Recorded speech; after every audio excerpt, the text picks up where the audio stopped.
In today's video, I'm going to teach you how to open settings and manage your account in the Cursor app.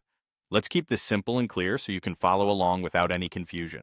We'll start by opening the settings panel inside the Cursor app.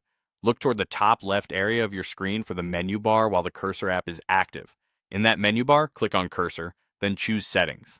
In some versions, this option may be labeled Preferences instead of Settings.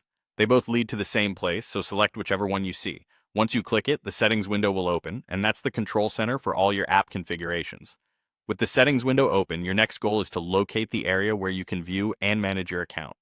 Depending on your version of Cursor, this may appear in slightly different places, but it's always straightforward. First, check the General tab, which often opens by default when Settings loads. In the General tab, you may see your account details, such as your signed-in status and options to manage your account. If you don't see what you need in general, look for a section called Profile. This might be listed in a sidebar or as a dedicated tab within Settings. The Profile section is designed specifically for account-related actions, including viewing your account information, managing your plan, and finding the option to log out. When you find the account area, you'll notice options to manage your account or log out so you can switch accounts. If you choose to log out, the app will sign you out of your current session and return you to the sign-in screen, where you can enter credentials for a different account. Before logging out, make sure you've saved your work and closed any processes you don't want interrupted, since logging out can end active sessions.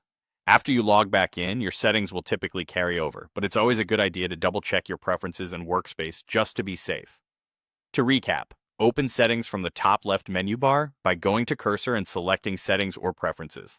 Then, in the Settings window, look in the General tab first, or head to the Profile section to find the tools to manage your account or log out and switch to another one. That's all you need to keep your account up to date and switch profiles as needed. Thanks for watching. If this was helpful, give it a quick replay to practice the steps, and you'll be navigating the Cursor app settings with confidence in no time.